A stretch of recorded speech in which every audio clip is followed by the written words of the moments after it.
I'm Tim Schaefer. I'm with Team Pensacola, here with... Dalton Wright. You released this Echoes recently, which I've listened to a number of times, really like, which is why I was like, hey, well, let's go ahead and do this because I am really digging this, and it would be awesome to just get you spotlighted more, you know what I mean? So that's the whole point of this, is to dive deep into like who you are, what even got you here, what you're trying to do, all of that stuff. Previous works first. So I know this Echoes. Is there anything prior to that? There is. So there's a, in 2015, I released an album on Bandcamp called An Evening In.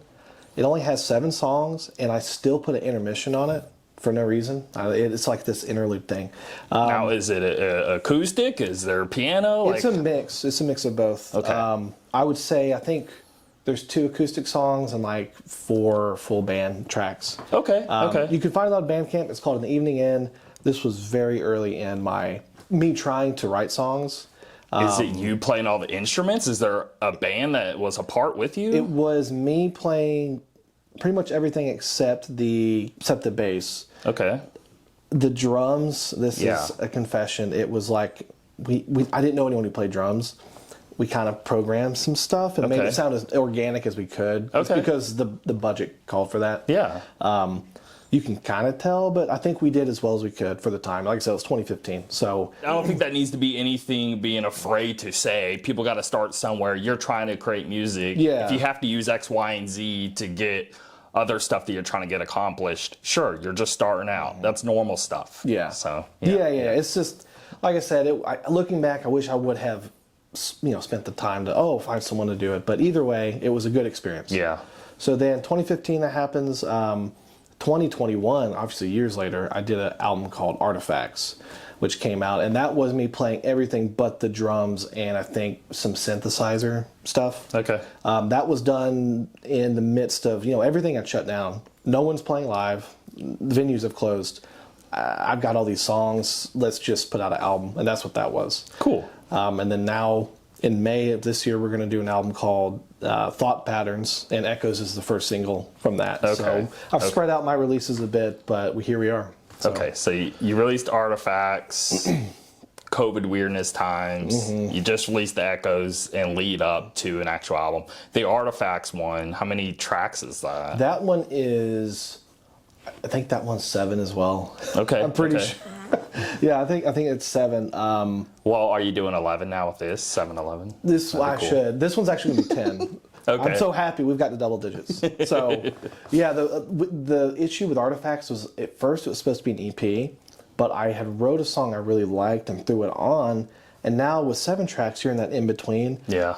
It's over 30 minutes, so I said we can call it an album, and I won't feel bad about it. So, yeah. I mean, it's all semantics. Who does anyone really care? I just want the songs to sound good. Yeah. So if it sounds good, cool. If it's an EP or whatever, you can go find it. It's on Spotify. And, I tried to search YouTube Music, and I only saw the Echoes recently pop up, and then so I went searching in Spotify, and then saw it all there. Which I've been using Spotify since like web version days back in like what 08, 09. I'm guessing it's hard to really remember exactly, maybe 2010 at the latest.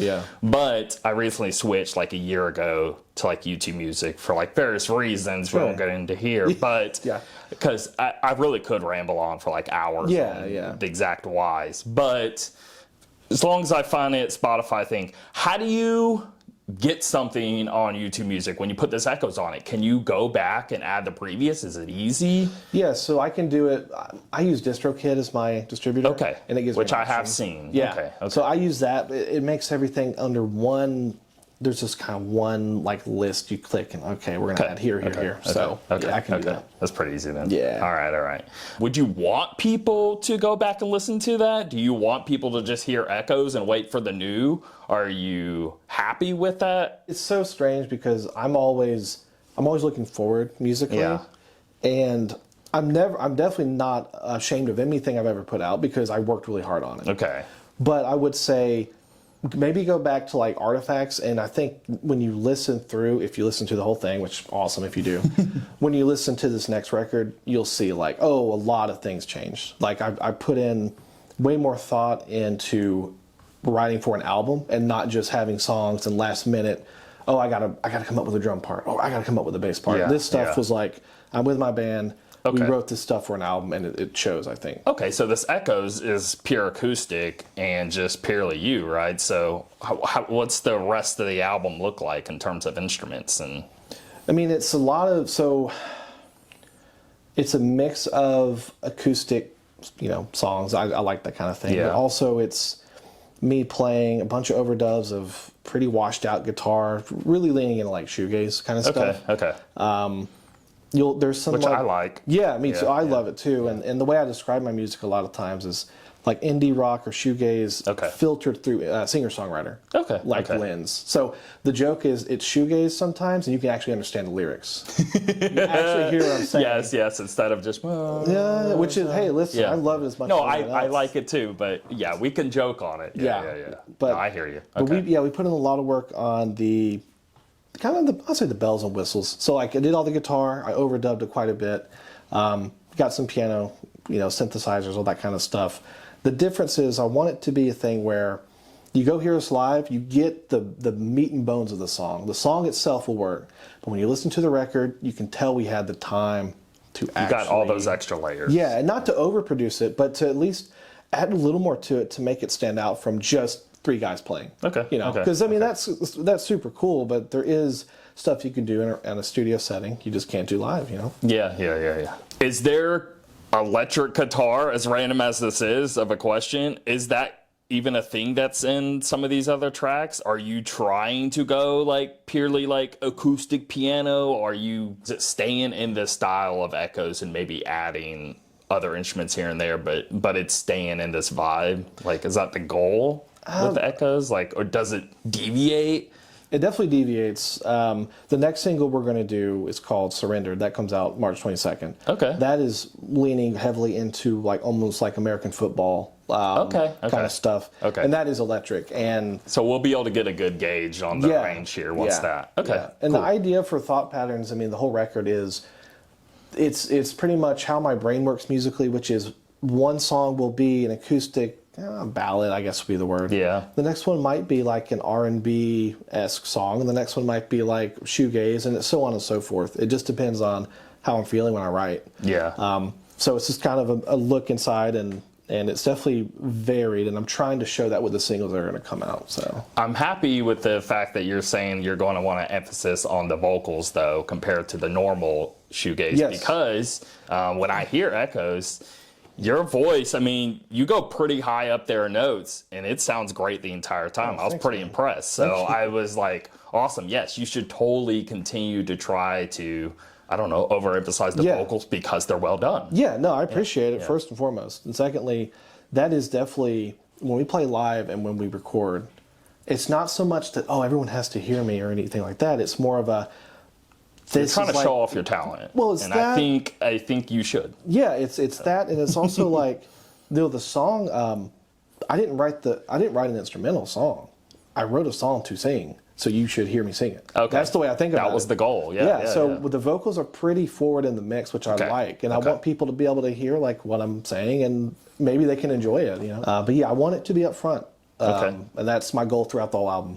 So. The big advantage with that is now that puts you in a situation where you can play anywhere, right? From like a small bar to like a big venue, like either or it can cater to that style of music, and it only really opens a lot of options. Mm-hmm. That's right, because forever I only played acoustic. I didn't have a band, so I'm like, okay, I've got to do something. So here, let me write some songs that are kind of demanding on me to sing.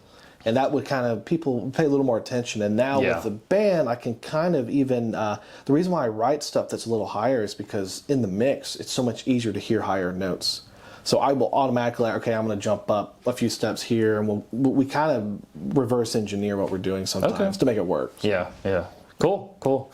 When you were a kid, growing up and starting to get into music, I mean, it could vary. It could be from age, let's say like 8 to 12, somewhere in that range. Sure. I feel is like the magic number of like somebody like gravitating towards a specific artist and really inspiring them and really getting them to get more and more into music. Yeah. Where did all that start with you? Of like, whether it's a single artist or a few, to where you were really starting to be like, oh, this music thing is a little more important to me than what I realized? What were some of those beginning artists? So, man, if we're looking at 8 to 12, from 8 through 12 was always country music. Okay. Because of my family, but also I just grew up liking Well, that what are stuff. some examples? Like George Strait. Okay.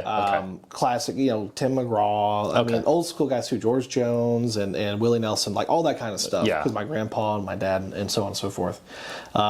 So that still sticks with me. The songwriting from that sticks with me. I always appreciated that. But what was kind of the life-changing thing for me, when I was in 6th grade, my friend had AC/DC Live at Donington album, and I just got a portable CD player, and he's like, hey, you should check this out.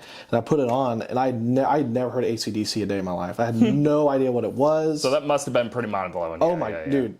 Literally, like, I was like, Thunderstruck's the first song. Okay, yeah. And I'm like literally, what on earth is this? This is amazing. That opened up the door to me taking guitar very seriously. Okay. That was the first step. So yeah, 8 to 12, that was like the main, I would say AC/DC at that time was the door open for me to like, oh, I need to try to do this guitar thing. Because before, you think about it, but then I actually want to do it now.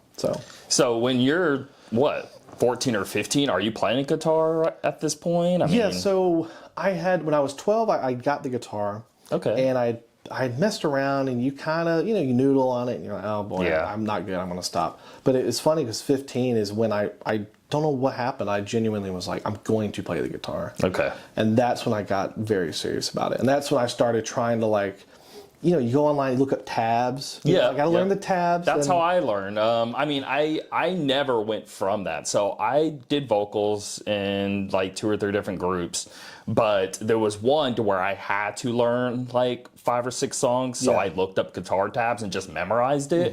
And I never went beyond that because I always just cared more about vocalizing. And what I realized when I got older, I think drums is the avenue I want to go down. And so I recently bought a drum set to try to like learn just how to initially play and then move up to an actual drum set from there. Cool. And so I was like, well, I can also teach my kid because he's been doing piano like 3 years at this point. Nice. I want to move up to another instrument. So I'll learn along with him. That's cool. And maybe it'll get me to be like, well, because I've always been way more into drums than I have been learning guitar. I've always only felt I wanted to do it just because I had to. I never really had much of a drive on that level. I understand that. But I always thought it was super cool, especially some of my favorite artists when they're drummers and the vocalist is the drummer. I always think it's like one of the coolest things. Oh, I watched the interview, Dead Allies. You're thinking of Don Henley from the Eagles. Oh, okay. That's the guy. Okay. That's the guy who can sing and play amazingly. And that's why Glenn Fry quit singing in the band really towards the end, because he said, I got Don Henley in my band, I'm not singing. I'm glad you brought that up. That's funny. Yeah. So I would like to go to the direction. So what got you into this pocket of doing this, let's say, indie rock, shoegaze, all that? What started that drive? So to back up, 15, I'm actually playing guitar. I'm actually like, okay. And then when I'm learning classic rock stuff, I'm learning, everyone has to learn Metallica songs. Come on. You have to. If you're playing guitar, you learn Metallica songs. But what's it, Enter Sandman? Oh, it was Enter Sandman, Fade to Black, Welcome Home Sanitarium, one. I learned all the solos, and I was like, oh, I'm cool, finally, But for me, so when it comes to when I was like, let's say 18 and older, as far as songwriting and trying to get into what I do now, it really was listening to City and Color. Okay, which I love. Alexis on Fire is like one of my favorite groups, and then he just went off doing his own thing, which I love. So Cody, who you just met up there, that's actually one of his favorite groups as well. Cool. And we relate through that group a lot of times and listen to it a lot. It's like one of my favorite artists. Yeah. So it's funny you bring them up. I love City and Color. I don't know how I found out about them. It may have been YouTube, but I remember I found through MySpace. Oh, cool. That's because it's like, I know that first album's 05. For sure. So I was still in middle school at that time, but I just hadn't heard of them. I'm just graduated high school. I want to do the music thing. I don't know where to start. And lo and behold, I listened to Sometimes by City and Color. Cool. And I was like, wait, okay, this is awesome and really calming and like something I didn't know I needed. Yeah. And I had not really tried to sing at all ever. I just was like, I want to just play guitar. I want to be a session guy, and that's what I wanted to do forever. But slowly, as I'm singing along with this stuff, I'm like, oh, you know what? I can try to sing. And that album is what got me into even attempting to sing in front of people, I would say. That's wild, because that album is very important to me. So it's funny that that's what drove you. It really is. I can point it to that singular time. It was that album, and then I watched an interview with Dallas Green, and he said that the album that got him into trying to sing better was Jeff Buckley's Grace, which I then discovered and was like, oh, wow. So now it's like that influenced my songwriting and me trying to write as well. But those two records are for sure, like, that's what made me want to try to do what I do now. Which you mentioned American football. That was also around that same time period. I was also listening to that. So those two things were pretty driving force with me. And then even still to this day, I went down the whole channel of Midwest emo, right? Yeah. Is what I went down that rabbit hole of because of starting there. Yeah. But there are so many threads you could pull at when it comes 100%. to that. Yeah. Absolutely. I mean, American football, I didn't know about them really until someone showed them to me, and it was probably, I moved to Pensacola about 2014. I had never heard of them. And once again, I had that mind blown moment. I heard Never Meant, and I'm like, this is the best song I've ever heard. Like, this is the coolest thing. And that got me into alternate tunings, really. Okay. Trying to just figure out different chord shapes and sounds and stuff like that. They're trying their damnedest to come up with something different that people wouldn't normally think about playing, right? It's what I always envision the mindset being like, what's the weirdest thing we could come up with but somehow still work? And I wouldn't even say it's the word I would use is almost like cute. It's like experimental, yet just really, I guess, adorable at the same time. It's got this weird. Well, you listen to like Honestly, or you listen to, I think Honestly has the trumpet on it. Yeah. Come on, when the trumpet comes in, you're like, this is great. Yeah, you get those little like goosebump moment. Yeah. And that is an element of my songwriting that I like to try to do. So Surrendered is definitely leaning into some of that. Yeah. I would say another group that kind of pushes me that way. I like Title Fight. It's super cool. I don't know of them, but really I'm really gonna cool. try They're to remember more Title hardcore, Fight. but they also have some shoegaze stuff that's super cool. The big one they did was a song called Head in the Ceiling Fan, which I think influenced so many bands in like 2013 or so. Well, I listen to tons of heavy stuff too, so I'm not caring if it's soft or hard. I'm just caring if it's good. If it's good, yeah, that's where I'm at. And that's a good point too, because I'm constantly like going between acoustic softness and then wanting to play, just drop D, like just fuzzed out stuff. And I'm trying to blend the two on this record. I want the vocals to still be clean, because I would say I have the least aggressive voice ever. Like, I just can't, I can't scream, I can't do all that stuff, but I can still get a heavy tone out of my guitar. And by maybe putting clean vocals over that, I think it actually sounds cool. I think it sounds like cool. Yeah. So that's what I'm trying to do on this record, and even more recent stuff I'm writing is like I'm leaning into that. So, cool. Yeah. In terms of shows, how is even trying to find a show around here? Is it easy for you? Are you having a hard time with that? I'm curious about that aspect of things. Sure. So for finding shows, I'm lucky enough that I've been playing in town so long that I think certain people know, like, hey, he'll play, we'll play the show. So a lot of times it's getting ready and being prepared for when someone wants us to play. Okay. To support touring acts around here. That's kind of our bread and butter. We know this group's coming through. They kind of sound like a shoegaze. This happened last year I think it was September. Shoegaze group from Panama City came through, and Robert hit me up and was like, hey man, would you play? And I'm like, yes, we've been practicing. We're good to go. That's kind of how we approach it. I want to do more stuff out of town. We haven't played a ton out of town just because we've all been busy and whatnot. I think that we'll see how hard it is, but I have thankfully, a catalog I can show people. Like, hey, here's what we do. I've got live footage. At the very least, we're going to show up and we will be very professional, have a good time. And not everyone may like it, but at least hopefully you'll think we're good hanging out with us, and then we'll go back, and that's our thing. So the next show you do go and perform, I would love to go there and like capture the night and upload it and make it a whole thing, and that way people can really have a good reference point to what you're doing. All sounds and all that, because that is a major goal of mine, so I might as well try to help you in that avenue of trying to get good material out there. Performing live. I appreciate it. I know the next show that we're doing at Handlebar is the 19th of March, which is a show for... There's a thing called Curated Compassion that a guy's doing in town, Rick, if you know him, he's a cool dude. That's the show on the 19th, and he's doing his show on the 30th downtown. Okay. But the 19th is like the show before the show. What day is that? That's a Tuesday. Okay. I should be able to go to that. Yeah. And Tuesday shows at Handlebar are really laid back. You don't expect like maybe a huge crowd, but the right people show up, like they just hang out. They're there for a good time. So that'd be a good one to go to. I will. I mean, if people aren't aware, I'm right around the corner of this location where they Handlebar, so a lot of times I'll be up here just editing, working on stuff, whatever, and I can easily just walk down there and record some footage. I parked in front of there and walked over here, so it's cool. So okay, cool. I'll be there the 19th. That'll be awesome. Yeah, it'll be fun. Yeah. Okay. Spotify, YouTube Music, searching on YouTube in general.